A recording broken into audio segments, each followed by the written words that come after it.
time. I really appreciate everybody jumping on today. I see folks from California and Italy and all throughout Prince George's County. So I really appreciate you all joining us today. You're going to get a recorded session of this program. So I guess next slide, please. Basically, you should know that we have a partnership with Lerch Early Brewer. We're going to tell you a little bit more about that in just a moment. But my name is Alicia Moran, and I'm the manager of small business development here at Prince George's County Economic Development Corporation. We have two wonderful speakers with us from Lerch Early Brewer today who are going to go over different aspects of employment law and managing your employees, from everything from hiring and so on and so forth. So I just wanted to give you a quick update. This session is being recorded, so please just be aware of that. We are going to give you some information after the event. You're going to get a copy from Scott and Lerch Early Brewer with the link as well as the PowerPoint presentation. Next slide, please. So we're really pleased, as I mentioned. I work with Innovation Station, our business incubator in Prince George's County that's associated with our Economic Development Agency.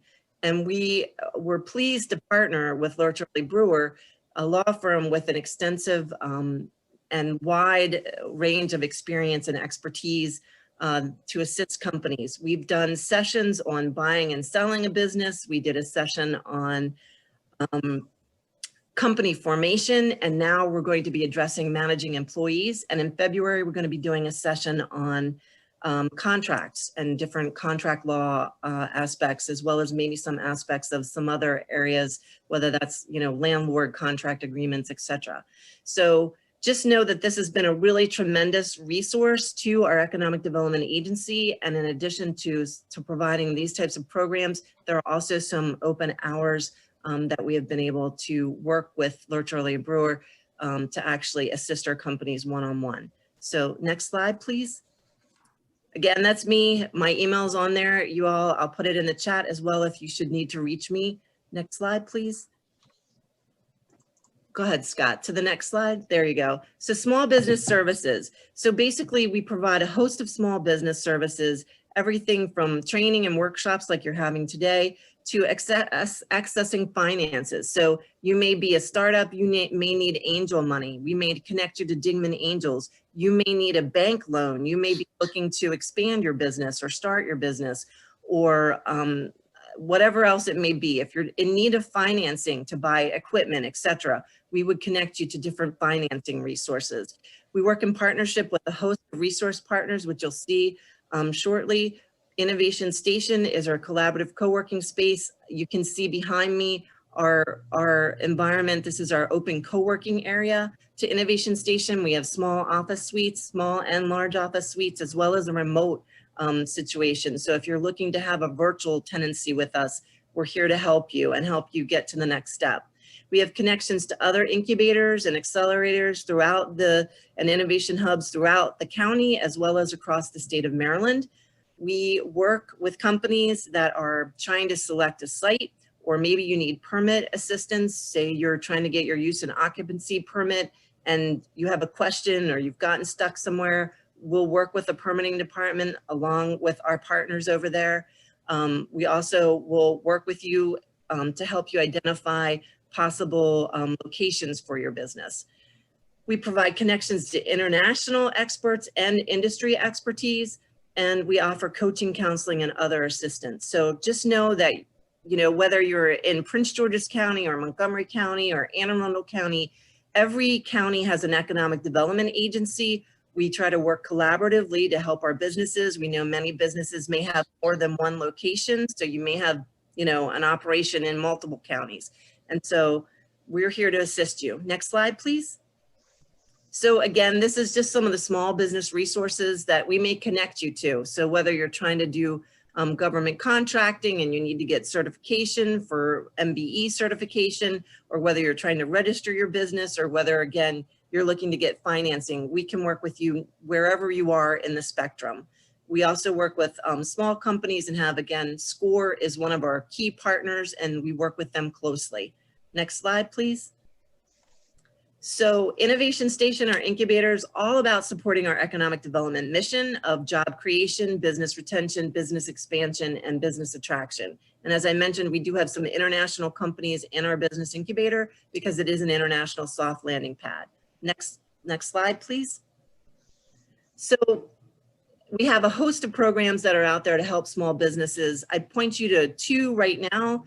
Emerge Stronger is still up and running. We have counseling sessions for those COVID impacted companies.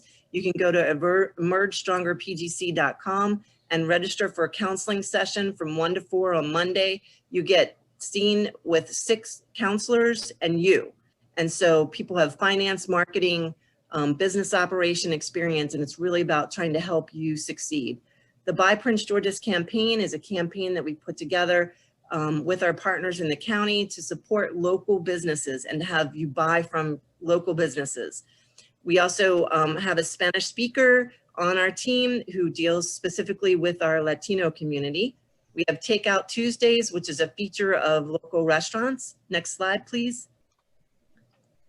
So right now, that's a good segue. We still have our Restaurant Resiliency Fund up and running right now, and that is, so if you know anybody that's in the restaurant space and looking for, grants because they've been impacted by COVID, this opportunity still exists in the county. So please have a look. Next slide. I would also mention that, as many of you have already heard, the SBA has also, Congress has passed certain legislation, and so there's new money into certain funds. So the SBA has the Economic Injury Disaster Loan, EIDL grant, that and loan, that has now reopened. So if anybody didn't get to that the first time around and needs assistance, please make use of that. There's also the Paycheck Protection Program, which again is a second iteration. Some may have gotten money the first time, others may not have. So please know that that program, you go through your local bank or a lending institution. If anybody has questions about that, you can email me after and I'm happy to assist you. Next slide. And again, without further ado, you're really not here to hear me, but I wanted to just give you a little bit of background about Prince George's County Economic Development Corporation, Innovation Station, and our small business services. So I'd like to introduce our presenter. We have 2 presenters, and I'm very excited to have both of them here. We're going to start with Michael McNerney, and I'm going to let Michael do the introduction of his colleague. So Michael, without further ado, I'd like to turn it over to you. I'm sorry, Neary. No problem. I have a friend, McNerney. I'm sorry. So Michael Neary, my apologies. I don't know.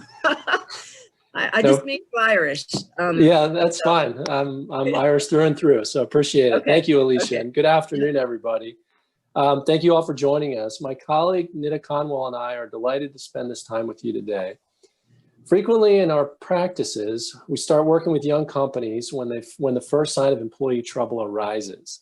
And I can't tell you how many times I've sat with a business leader faced with a lawsuit or a claim, and they've told me they wish they knew all the landmines that were out there that they walked right into when they first started bringing on employees, so they could have avoided the situation that brought them into our offices before COVID, when we were actually in the office, that brought them into our offices.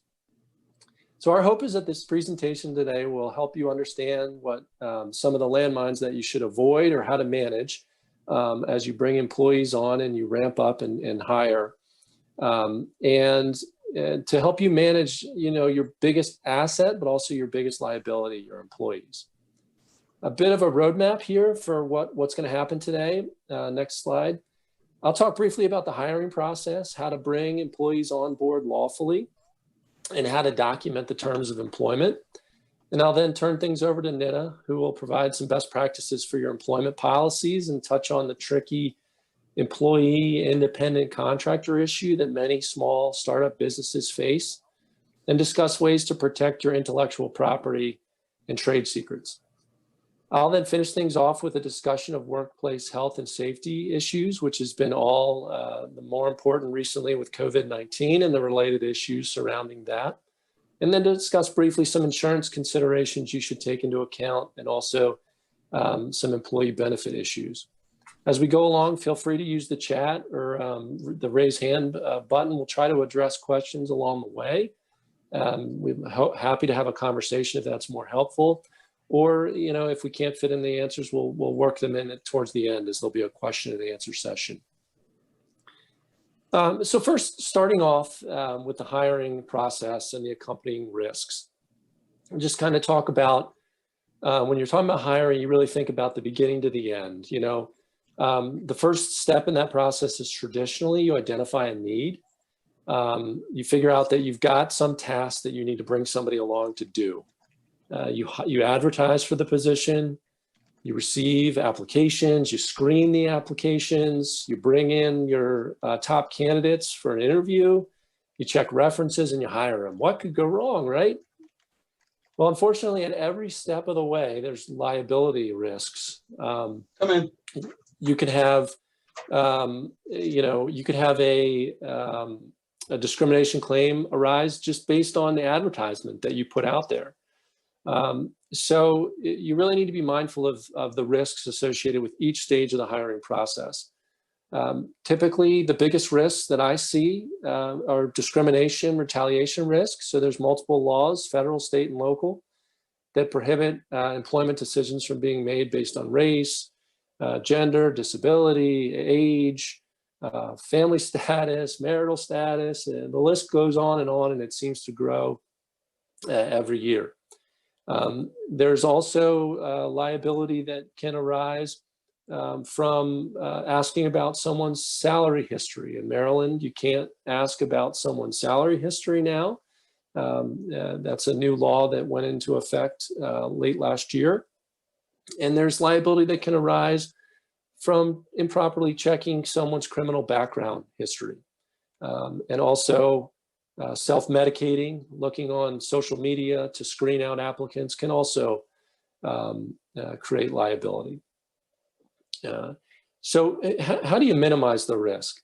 And Scott, you can go on to the next slide and keep going there. How can you minimize the risk from this?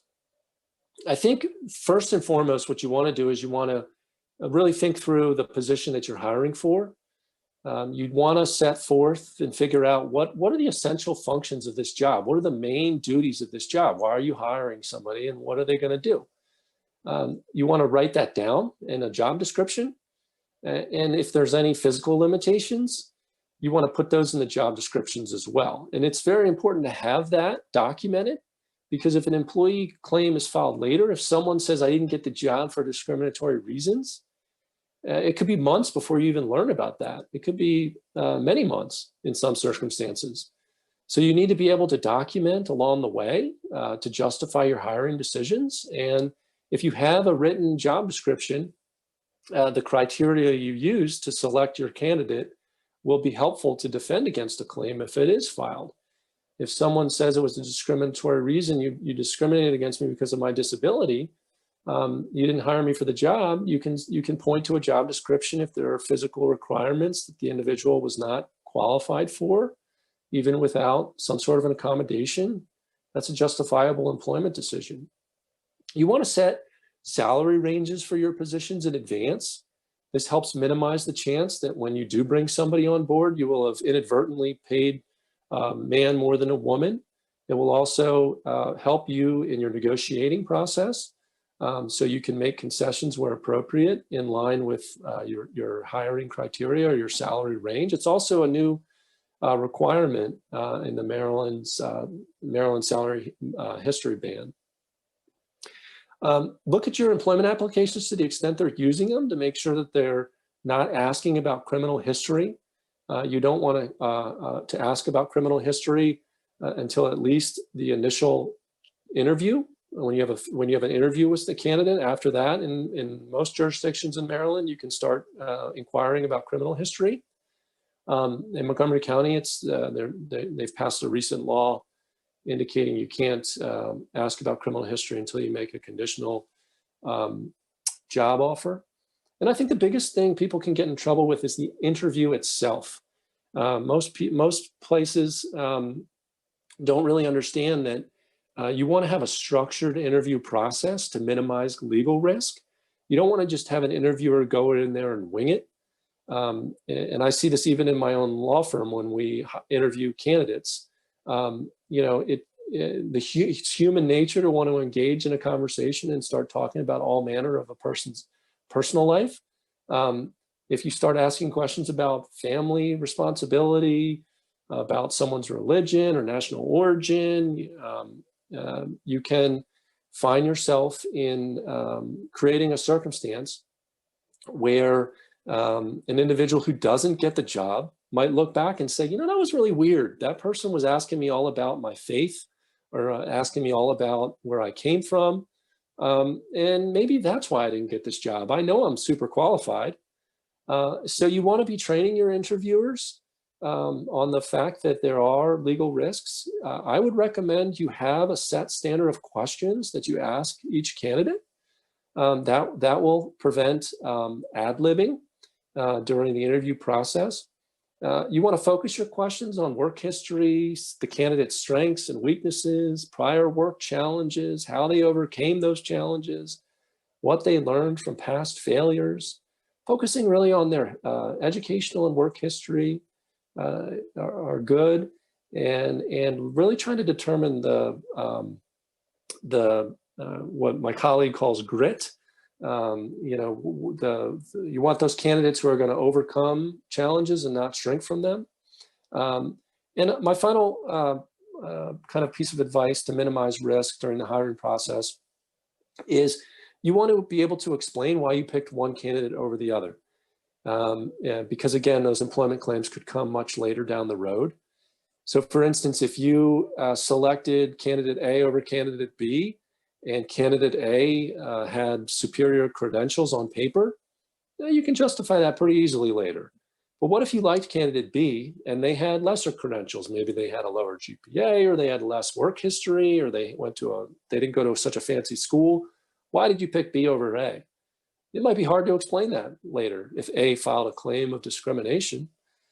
So I would advise that your interviewers not only have a set standard of questions that they ask, but some sort of a form documenting their impressions of that interview. It could be on a 1 to 5 basis, but just to be able to, in the moment, capture why they like that candidate or what that candidate did to give them pause.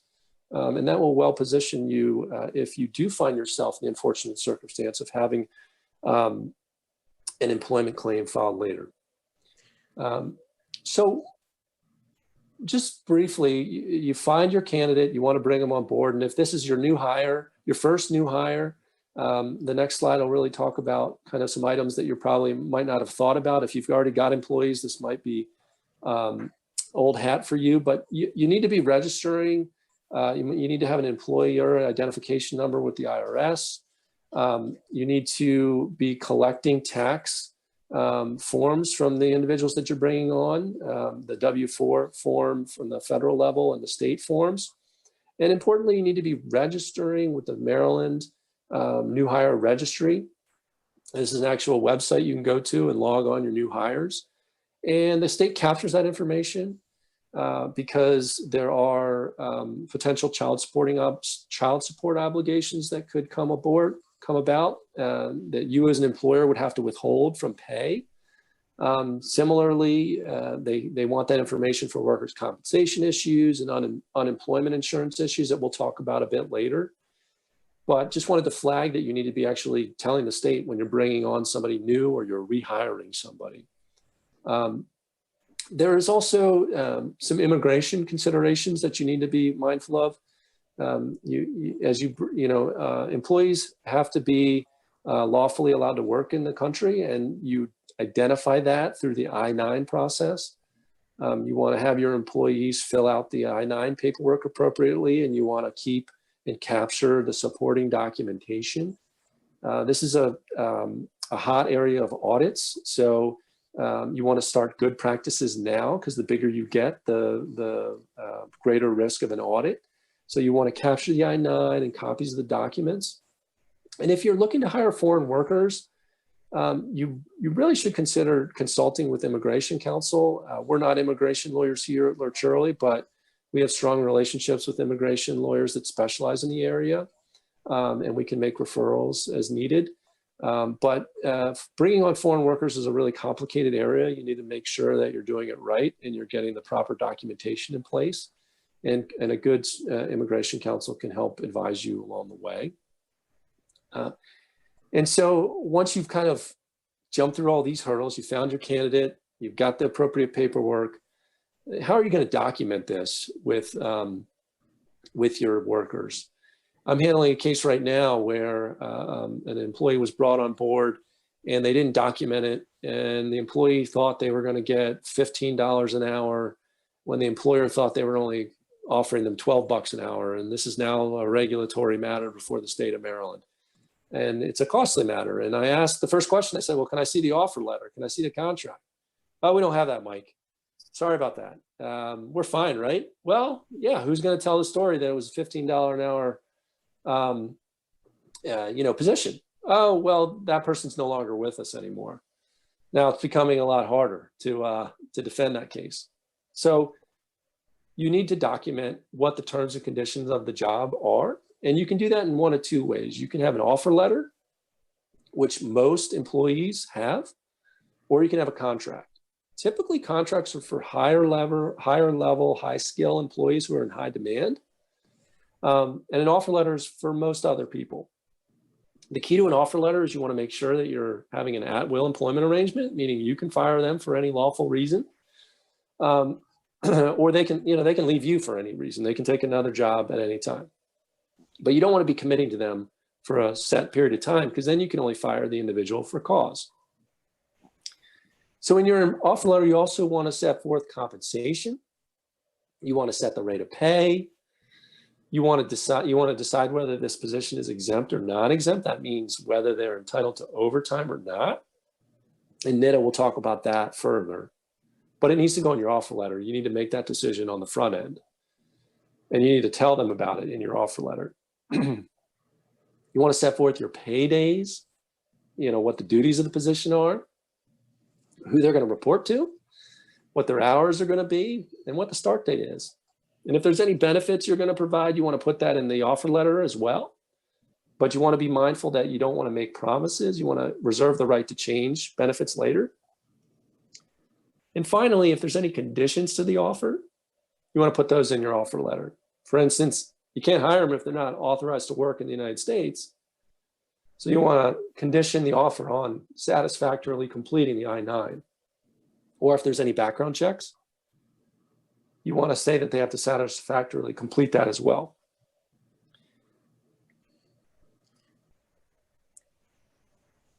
Now, another condition that can go in an offer letter is if you're going to have a restrictive covenant, a non-compete or a non-solicitation, which Nida will talk about here shortly. You want to set that forth in the offer letter. A contract does much of the same stuff, but it also typically has a set period of employment. So there's a start date and an end date. It's a 2-year contract. And you see that a lot in sports, right? It's a 4-year contract. There's a beginning and an end. We can fire you, if you do something for cause that we'll define in the contract. But you can't just get rid of somebody on an at-will basis if they have an employment contract. Another issue that kind of emerging businesses face is how to deal with compensation and equity with a new hire, maybe one of the founders or one of the early adopters, someone who came on board early. And this, you really need to give a lot of special consideration to this. I've seen a lot of matters that turn to litigation when there's money to fight about. And it usually arises because the expectations aren't set in the beginning. Promises are made, more promises. One side thought the promise was better than the other. This is really an instance where you don't want to pull a form off the internet. You want to be sure to give care to the document that's going to give someone equity in your company. Excuse me. So there's alternative ways. Rather than granting someone equity, if you want to give somebody compensation, maybe you give them a profits interest, you give them a percentage of profits without necessarily giving them equity in the company. And I would say that the more equity you promise to others, the harder it's going to be to raise funds later, because investors are going to want to come in there and look for what the upside is for them. So give thought to ways other than just equity that you can give someone an opportunity to come in at a lower pay rate, because you want to keep your labor costs low in the beginning, obviously, and have them have an upside. But the default seems to be equity positions. And I just would caution you to give a lot of care to that, because it can really get bad quickly once there's money to fight about, which we all hope we're going to get to as we develop our businesses. So I covered a lot there. Went pretty quick. Any questions, throw them in the chat and we can address them along the way. But, you know, I'll turn it over to Nida here to talk about some best practices with with employer policies. And Nida is a fantastic colleague of mine. She went to University of Maryland and University of Baltimore Law School, where she won numerous awards and went on to clerk for the Court of Appeals of Maryland, the highest court in Maryland. So turn it over to Nida. Thank you, Mike. Good afternoon. So I also have a lot to go over. I'm going to do my best to get through it all. So I'm going to go over first some basic practices and policies to implement and to include in an employee handbook or manual. So the first policy I'll go over is the at-will employment policy. You can go to the next slide, Scott. So this basically just makes it clear to employers or to employees that employers reserve the right to terminate employees at any time, and that employees may also voluntarily leave employment. Mike already touched on this, but this policy basically reserves that right in the handbook and also provides that the handbook is not a contract. So an employer is not bound by what's contained in the handbook. The next policy is the Equal Employment and Anti-Discrimination Law policy. Again, Mike kind of went over this, but basically avoiding employment discrimination liability requires sensitivity to a variety of protected classes, which I have listed here on the slide for you. And having a handbook policy in place, it's helpful to point to if there is a claim of discrimination, to evidence the company's commitment to anti-discrimination, and also outline a complaint procedure for employees who feel that they've been subjected to discrimination, and it sets a tone for diversity in the workplace. Next is the anti-harassment and anti-retaliation policy. So these policies help demonstrate that there was reasonable care to prevent and promptly correct any harassing behavior in the workplace. And that's actually a necessary defense, which is available in the event that there is a hostile work environment harassment claim.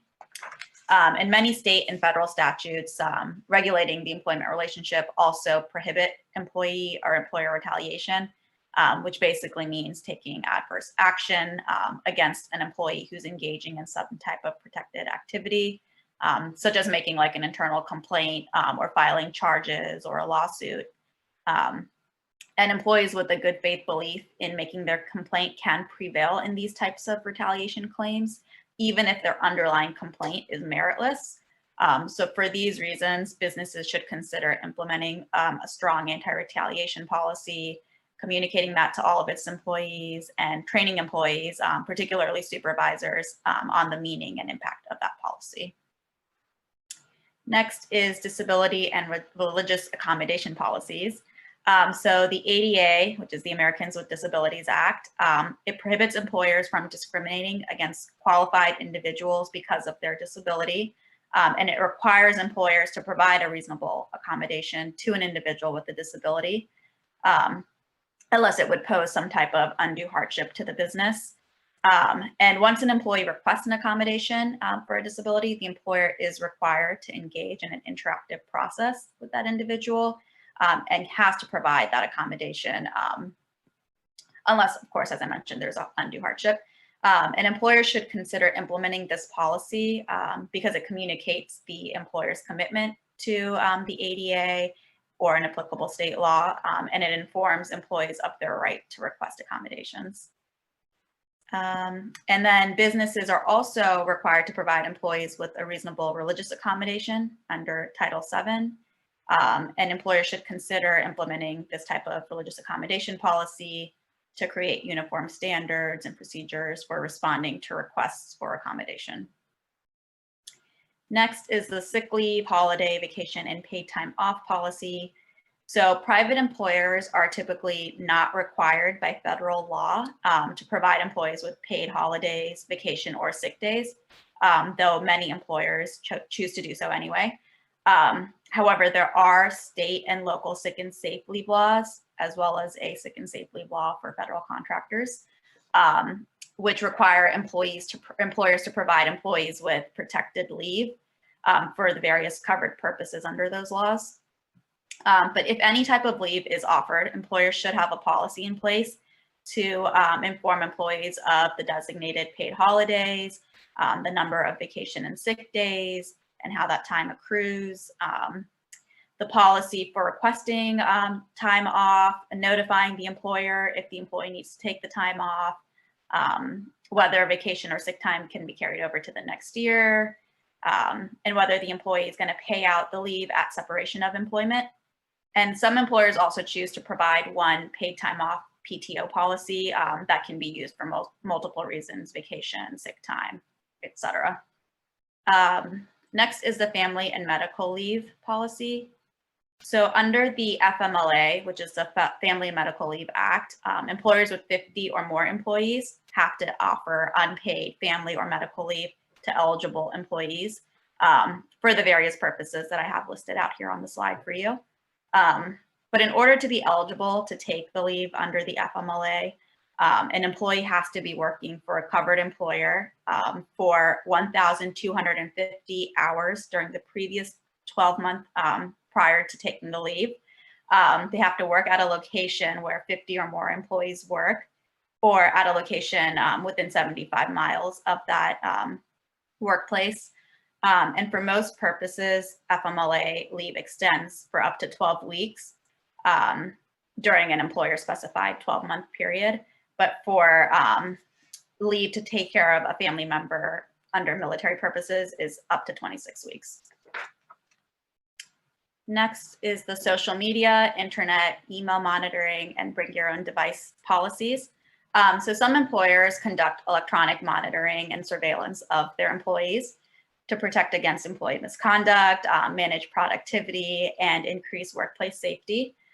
Employers must comply with various overlapping laws, including privacy laws and employment laws, when conducting this type of surveillance.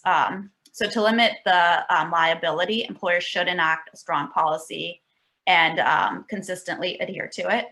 And that policy should provide notice to employees that there's no reasonable expectation of privacy in the use of their employer email or computer systems, explain the business purpose of the monitoring policy, such as the protection of confidential information or trade secret information, prohibit electronic communications for any harassing, discriminatory, or retaliatory purpose, and restrict personal use of the employer's email and computer systems. And to craft an effective social media policy, an employer should carefully consider the purpose and objectives of the policy. So instrumental to that is kind of balancing the factors, including the employer's attitude towards social media use in the workplace, the nature of the employer's business, characteristics of the employees and the work environment, and legal restrictions on chilling concerted activity under the National Labor Relations Act, the NLRA. So if an employer does adopt a bring your own device to work policy, the BYOD, in the workplace, it should implement security measures to protect company data and confidentiality, clearly define the limits of an employee's expectation of privacy on their personal devices used for work purposes, identifying when the employer can access, monitor, wipe, or disable the employee's device, and what data or folders the employee is able to access, institute procedures for reporting lost or stolen devices, prohibit off-the-clock email use by exempt employee or non-exempt employees, so that there's no overtime issues, clarify the policy for reimbursing employees for the cost of using their own devices for business purposes, specify procedures for deleting company data at separation of employment. And the next policy is the code of conduct, code of ethic, and conflict of interest policies. So a workplace conduct policy is not legally required, but it notifies employees about employer expectations for acceptable workplace activity. However, if corrective action at termination excuse me, is required, a workplace policy, it gives the employer an objective basis for disciplining or terminating an employee who engaged in prohibited behavior based on this type of policy. And a code of ethics policy allows an employer to promote professionalism and raise awareness of potential conflicts of interest. And the last policy I'll go over is the performance review and talent management. So periodic employee performance reviews can be a valuable tool to help employers improve performance of their employees and improve morale. Performance evaluations become important as the workforce begins to expand, and it's beneficial when used as a basis for employment decisions such as promotions or demotions, to improve the performance of underperforming employees, and to document employee progress at the company. But you should be sure to not poorly execute these performance reviews, because that can be a risk, a litigation risk. You want to make sure you're training your supervisors and managers to conduct these reviews efficiently and honestly. And you can consider evaluating employees' performances using specific criteria, which is also helpful. The next topic I'll go over is wage and hour issues. And the first subtopic under there is administering payroll. So before hiring any employees, the employer should determine who's going to be responsible for administering payroll, for example, like a CFO, an HR professional, or a payroll company. How much and in what manner the company will pay its employees, such as on an hourly basis, a salary basis, or maybe commission basis, or some type of combination of all of those. The pay frequency and cycle, which may be subject to minimum requirements under state or local law. Employers should be sure to communicate this information with their employees in an offer letter. An employer should also document their pay practices in some manner to avoid future disputes or liability under wage payment laws. Next, complying with minimum wage and overtime laws. So both federal and state laws impose strict requirements for the payment of minimum wage and overtime, unless the employer can demonstrate that the employee qualifies as an exempt employee under the Federal Fair Labor Standards Act, the FLSA, or the applicable state equivalent. I've listed here the requirements in Maryland for the minimum wage. And overtime is generally calculated at a rate of 1.5 times the employee's regular rate of pay for all hours worked over 40 hours in a work week. Next, classifying workers as exempt or non-exempt. Under the FLSA, employers must pay covered employees with at least the minimum wage. Employees must also receive overtime payments for worked hours over 40, as I just mentioned, unless they qualify for one of these exemptions that I have listed out here on the slide. And to qualify as an administrative, executive, professional, highly compensated, or computer professional employee under federal law, employees must meet both, one, the applicable exempt duties test, meaning that the employee must spend a sufficient amount of time performing the duties that qualify the employee as being exempt, and two, the salary basis requirement. And an employer pays an employee on a salary basis under the FLSA if, one, the employee receives a predetermined salary each pay period that isn't subject to reduction based on the quality or quantity of work performed, and two, the salary meets or exceeds the predetermined salary threshold. Effective January 1st, 2020, the minimum salary threshold was at least $684 per week, or $35,658 annually, and $107,432 annually for highly compensated executives. Next, independent contractors and the risk of misclassification. Real quick, Nida, Yes. we have some questions coming in. If everybody could kind of sit tight, we're almost to the question and answer time anyway. So we'll wait 5 or 10 minutes, and then we'll start ticking off the questions after Mike and Nida kind of tie up the slides. Sounds So, great. Yes, sorry, I know there's a lot of information to cover. so we'll get to the Q&A in a little bit here. All right, Nida, sorry about that. Great, no problem. Next is independent contractors and the risk of misclassification. So there are several tests used to determine whether independent contractors are properly classified. There are different rules under various laws, including the FLSA, as I mentioned, the IRS, and then also workers' comp and unemployment at the state and local levels. But the takeaway is basically that it's a very challenging and an individualized analysis. And classification lawsuits are costly to defend, and they can potentially disrupt or destroy a company's business because these suits often result in settlement payments in the millions. Next, improper reliance on unpaid interns. So the Department of Labor, the DOL, has adopted a 6-part test for analyzing internship status. However, some circuit courts, depending on which state you're in, they have varied tests, and some reject the DOL's test altogether. So although these tests do vary, before retaining unpaid interns, businesses should consider some of the factors here, which include, whether the intern is receiving academic credit, whether the intern is doing work that otherwise would be performed by employees, or the same work as other employees are performing, and the degree of training provided to the intern.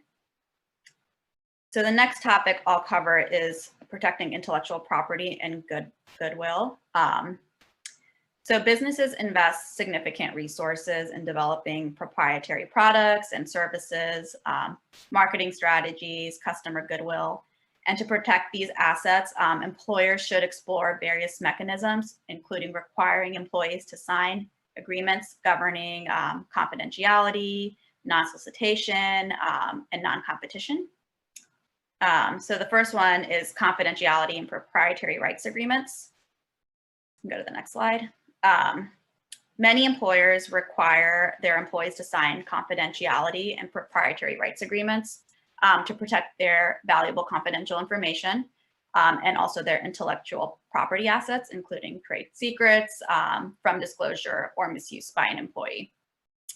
Next, we have non-compete agreements, and these are agreements between an employer and an employee that restricts a former employee from working for the employer's competitors for a specified period of time after that employee's employment ends.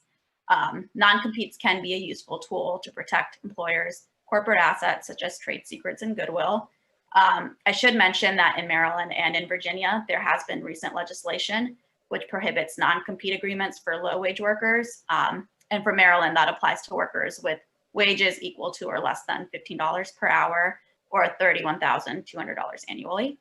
And in DC, a law will likely become effective next month, prohibiting non-competes for almost all DC workers. Next is non-solicitation agreements.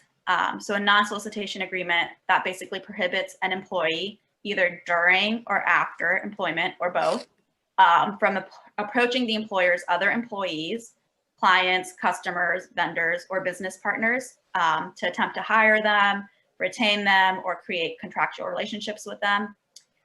Non-solicitation provisions typically prevent former employees from using confidential and trade secret information to solicit these other individuals, and indirectly protect trade secrets by limiting a former employee's freedom to raid company resources. So these are especially common for salespeople who have developed customer relationships and goodwill at the expense of their employers. So I'll turn it back over to Mike to cover the next topic. Thank you. Thank you, Nida. Appreciate it. And just before I continue on, I'll just address some of these questions because some really great questions have come through. So the first question that came through was about criminal background checks. Basically, if the job requires a criminal background check, can you run a criminal background check? And the answer is yes. The law pretty much regulates now how you go about doing that.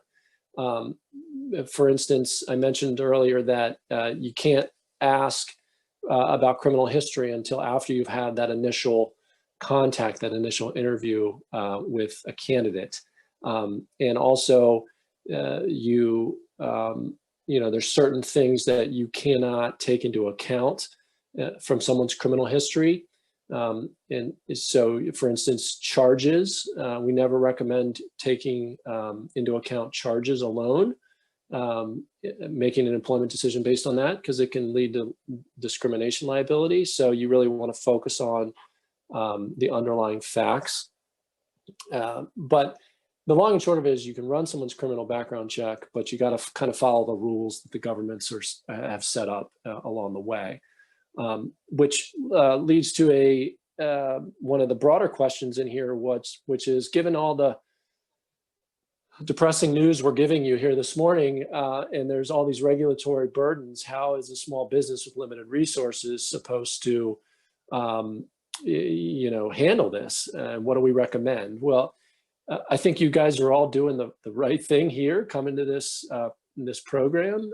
This is a good start. I also have seen successful businesses manage this by putting it on someone's plate, assigning it to someone within your team, or if it's just you, set aside some time to read broadly on these issues. We've started a blog at Lerch Early on employment issues. You can subscribe. We can get you the information about how to do that, and we try to write a couple times a month on new developing issues, or just issues that might not be top of mind. Subscribe to that or other blogs. There's tons of them out there, and set aside some time to just try to stay up to date, and also try to make good relationships with advisors, other colleagues or other people in your industry who have done it before. Find a good mentor.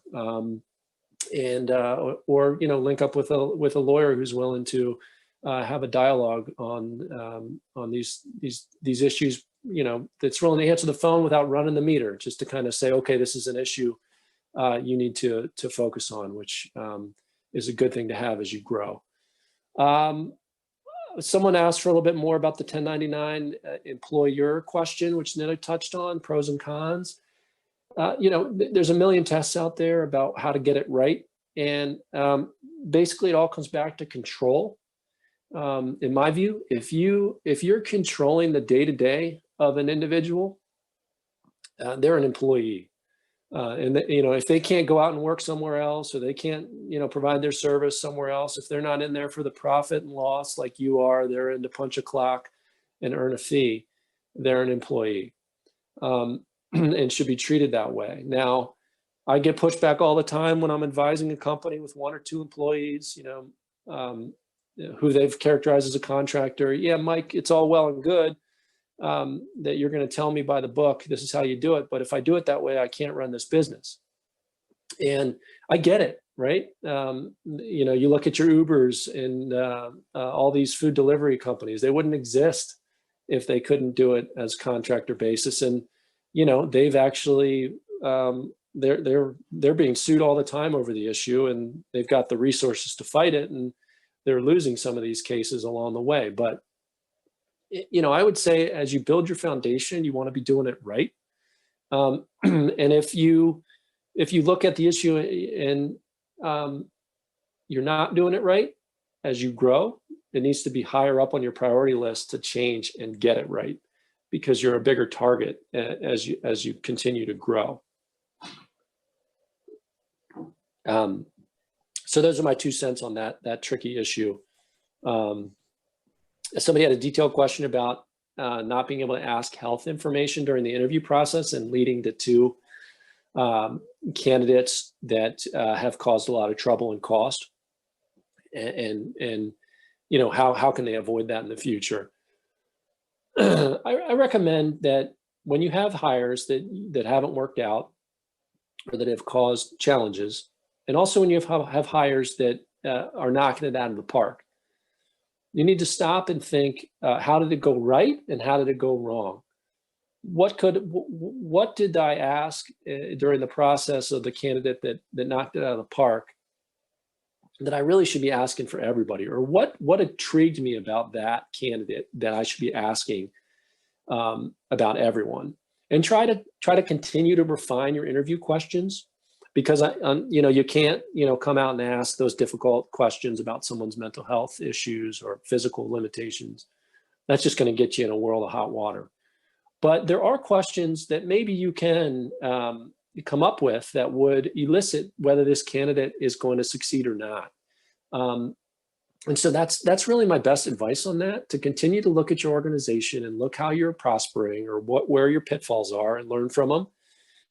Reform your processes along the way, to continue to try to find those individuals who are going to overcome obstacles and exceed your expectations. So I think that's the best way to handle that. I think if a startup is not really making money to offer fixed salary, what other ways can you offer compensation? Can you offer employees a percentage of sales made? So you need to be compensating individuals, employees on at least the minimum wage. There's a narrow exception for individuals who have, I think it's over 10% ownership in the company. But absent that, individuals need to be getting at least the minimum wage. And you can incentivize somebody. So if you're bringing somebody in at a level where they, minimum wage is not going to appeal to them, percentage of profits might be an option. Commissions could be an option. There's all sort of ways you can have incentives built into their comp system to try to compensate them fairly, but you definitely need to be compensating them at least the minimum wage for all hours worked. So where we'll go here for the presentation is talk about safety issues and then some benefits concerns. Before I do that, just to address another question about whether it's discriminatory if a supervisor makes less than an employee that they supervise. No, not in and of itself. It's not discriminatory. You'd have to look at other factors because the level of the hierarchy within your business is not a protected class. But if there's a racial or religious or male-female difference, that could be the basis for the disability. So talk briefly. And I'll close out the questions here in a minute, but talk briefly about workplace safety issues. Workplace safety issues, most employers never really gave two thoughts about unless they were manufacturing or in an industry with heavy labor. But with COVID-19, workplace safety is top of mind of everybody right now. And that's really because there is a general duty under federal law to provide a reasonably safe working environment. And COVID-19 is a recognized threat to the workplace. And so if you are working in an office or if you're welcoming members of the public into your space, you need to make sure that you're taking steps to protect your employees from the spread of COVID-19. And that's why, you got to be following public health guidance. You want to be monitoring what's the latest guidance from the CDC or from your state or local officials.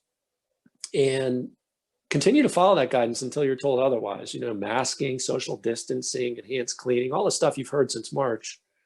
It's important to do that because if spread happens in your work environment, you could be liable. So workplace safety needs to be top of mind. Just the final 2 points here really are insurance considerations. So there's laws on the books in Maryland to have workers' compensation policy when you bring on an employee. You got to have a workers' compensation policy in place.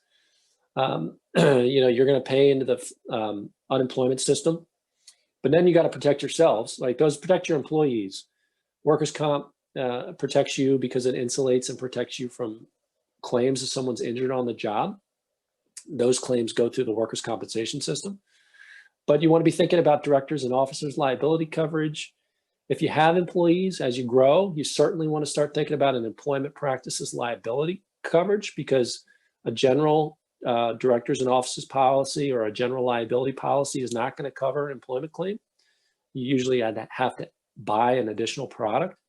If you don't have a good insurance broker, you should find one. We have some recommendations just to help evaluate what you have and what you need, given the size of your business and the industry you're in. And finally, similar advice when you're talking about health benefits. If you're thinking about offering those, you really need to have a good health broker you work with, because you can do it wrong. There's discrimination testing for health benefits. A good insurance broker can help minimize those risks. And then finally, once you start offering health insurance, you're going to be getting a lot more health medical information. So just a word of caution that any health information that you do receive, you need to be keeping that in separate files from personnel records, and they need to be under lock and key, meaning only people with a need to know have access to it. And you certainly don't have to provide health benefits, but it's obviously a big draw if you're trying to attract and retain good talent. So certainly it's a good thing to offer if you can. So we're about at 1 o'clock, and we've got a couple more questions in here. So if you bear with me, I'll just review the questions that have come in, try to address them here. So is there a limitation on the amount of hours that an intern can work per week? So an intern, I just caution you to make sure that they're a true intern and not an actual, an employee. And the long and short of it is, if the intern is doing something that you would typically pay somebody to do, they're probably not an intern. Meaning, if you're displacing another worker, you might have a challenge there to uphold them as an intern. And the long and short of it is, the law was designed in a way to try to, politicians write the laws, and politicians want the unemployment rate low. So they write these laws narrowly to try to incentivize people to hire individuals and not just make them interns. So it's a really narrow window to walk through. But if they're true intern, no, there's not any sort of limit that I'm aware of.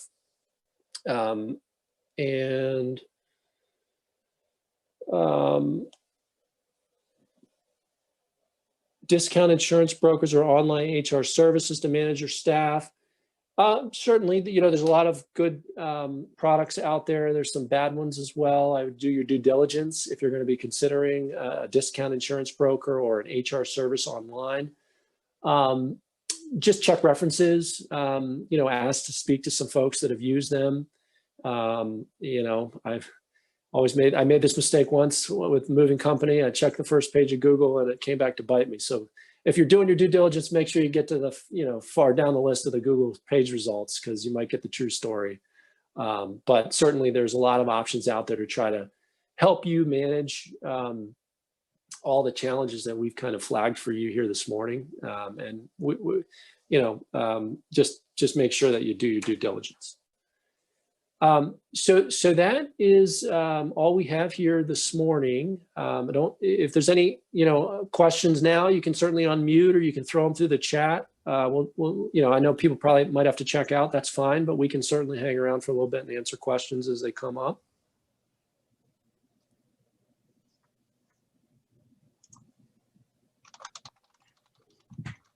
You spoke about your blog. Maybe it's incorporated into the chat, but what is the name of it, or is there a link that you can incorporate in the chat, please? Sure. We'll put it in the chat, but it's the Lerch Early Employment Edge is the name of it. And I'll figure out how to put it in the chat, or we can email it around with the slides. Thank you, sir. Mm-hmm.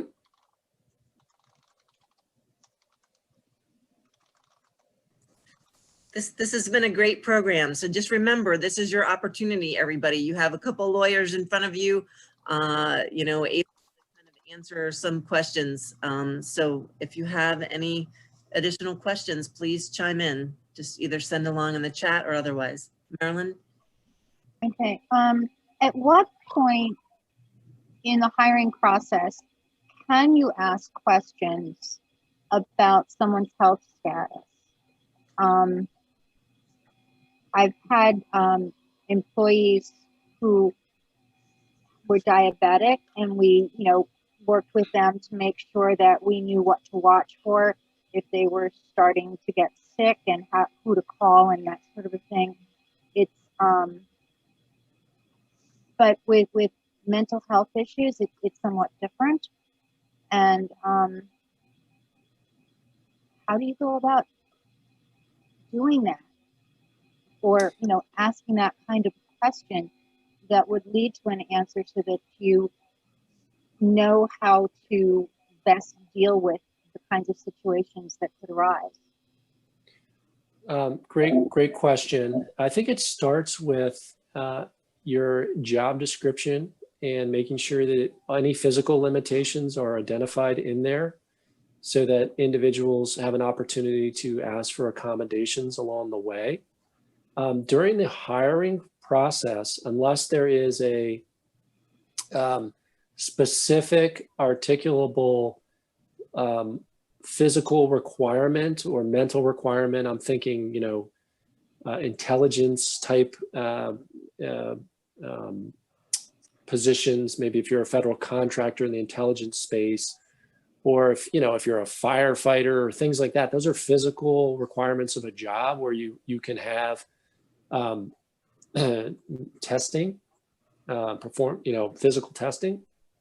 Absent that, you really can't get into someone's health condition during the hiring process. Later on, if you hire the individual, if there's a business need to know, you can get into it in narrow circumstance. But it's really up to the interview process to set the conditions of the job, have the person an opportunity to ask for an accommodation if needed, but you don't want to be asking them about their health situation in the interview process. Okay, so I have no way of protecting myself or my business or my other staff members from possible repercussions from a mental health issue as it starts to evolve after employment has begun. So if there's a threat in your workplace, you have ample opportunity to take immediate steps to protect yourself. And one of my key principles in advising clients is health and safety of my workforce or my clients' workforces are front and center. So I always would risk an employment claim over a health or over a safety issue at any day of the week. And so if you have an employee that's exhibiting conduct or behavior that is threatening to your work environment, you certainly can take steps to remove that threat from the work environment. But so you're not helpless to be able to protect folks. But in terms of trying to screen folks out, the law is designed to prevent you from doing that, because basically the law is designed to have people hired on the merits of their abilities, not on kind of fears and perceptions that, oh, everyone with mental health is a threat or everyone with diabetes is going to be a pain to deal with. And so it's really trying to exclude those inquiries from the hiring process. Mm-hmm. But certainly if there is a threat to your workforce, once you bring somebody on board, there are steps you can take to remove them from the workplace. Okay. Morning. I had a question. Can you hear me? I can, yep. So I'm starting up an animated film company, and I'm looking now at hiring people to help me with this, basically artists and animators. And the question I have is respect to intellectual property and protecting myself against persons who might take ideas, take products in terms of digital products. How do I protect myself from that? People who are working for me who might basically take the ideas that I have and leave and do something on their own or work with someone else. Right. Great question. Nida, do you want to touch on that? Or I certainly have some thoughts, but. Yeah, I think, having that confidentiality agreement in place to, make sure that all of your assets, your intellectual property is protected. In addition, you could have a non-compete agreement just to, limit whether when the employment relationship has separated, that will restrict the employer or the employee from, putting up like a competing business using your protected intellectual property, or working for a competitor for a certain amount of time. So those are just a few of the things. And then also there's like IP law that you can get into, making sure that you have your assets trademarked, copyright, all that kind of stuff. Right. Yeah. And just to touch upon that, you can have an actual proprietary rights agreement where you make it clear whose work product, who it belongs to. So that if they're doing work for you, it belongs to your company. And so basically the answer to your question is that, there's a number of agreements that you can enter into with those individuals to ensure that they don't steal your great ideas for their own benefit. So proprietary rights agreements and non-compete. Okay, all right, I got it. Thanks. One of the thing was, so I have several quote unquote digital assets. It's just having them all copyrighted is really, and patented, I guess, is really costly. Is there a way to do them all and just have like a bulk of them? Or would I have to do each individually? Like design? Right. I think it is an individualized process, but that's kind of out of our wheelhouse. We're not intellectual property lawyers. Again, we can make connections for you, but my general understanding is it's an individualized idea or product that you're gaining rights to. Yeah. All right. Thank you. You got it. So there was a question on here about how to go about retaining an attorney for a business. Is it better to do as needed or monthly? For all lawyers have different agreements they're willing to undertake. I know with a lot of small businesses, what I try to do is engage with them. So have an agreement in place. Some clients will do an actual monthly retainer, particularly when they're small, so that they can budget and plan. Typically it's designed to allow freedom and flexibility for the client to call up and just say, hey, this is an issue. Should I be, I'm dealing with, there are legal ramifications for it. But I would advise to get a relationship going because when you need them, it's better to know and have that relationship in place than trying to scramble when it's an emergency.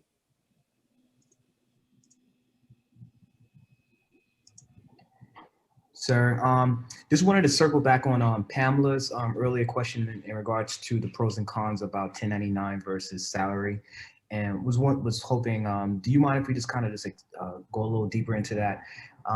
Is it, you mentioned that it's predicated on some of the rules that you have in mind for them, but we'd just like to get some more insight as to like what are some other variables that you can use to determine which one's better from a risk, cost basis. Sure. Okay. So the cost, I think the cost is universal. The 1099 is going to be cheaper to the business because you don't have to pay the employer portion of the FICA tax. So the employee and the employer split that when they're an employee, and so that's why businesses often try to create 1099 workers out of when they're really employees. So when I say the element of control is really the paramount factor, if you're engaging someone for a project and you say, I want you to paint my house, I'm going to pay you $1,000 to do it. That's the quintessential independent contractor. They can go paint the next door neighbor's house and you don't care when they do it. The further away from that type of a relationship you get, the more likely it is to be an employer-employee relationship. So for instance, if you yourself have a painting business and you have folks you engage to go paint houses. Well, are they in business for themselves? Like, do they paint for other people or just for you? How long is your relationship with them? Is it one job, or have you been working with them for 6 years and they really don't work for anybody else and they don't have their own business? Now you're talking about an employee. So I think those are the factors: the longevity, or the control over the individual, setting, the terms and conditions of their work. Show up here, do this, and this is how you do it. That's an employee. If they're not working for anybody else, it's even more a factor that they're an employee. If you say, I want you to do X, I don't care when you do it or how you do it, just do it, I'll pay you this. That's an independent contractor, generally. Is that helpful? And what's the pros and cons with the unemployment versus an employee and an independent contractor? I'm sorry, what are the pros and cons of the both? Yes, we're concerning unemployment benefits. Yeah, so if you're an independent contractor, you are in business for yourself. You suffer the profit or loss. So if you agree to paint that house for $1,000 and it costs you $1,200 to paint the house, you lose money. If you get hurt painting that house, you're not covered by workers' compensation. And if you get fired from that job, if they say you're doing a bad job, you're done, you're not going into the unemployment system. So all those things are not there. And typically you might find people wanting to work as an independent contractor when things are good. But if any of those things happen, they say, wait a minute, I was really an employee. I should have had unemployment insurance. I should have been covered by workers' comp. And that's where problems arise. So the pros are, the pros from the business side is it's lower cost for a 1099, but greater risk of an employment claim later. If you do it by an employee, set them up as an employee, you're minimizing risk of all those other issues happening. There is an added cost to you. It's the added cost of the FICA tax and plus the added insurance costs. Well said, well understood now. Okay. Uh-huh.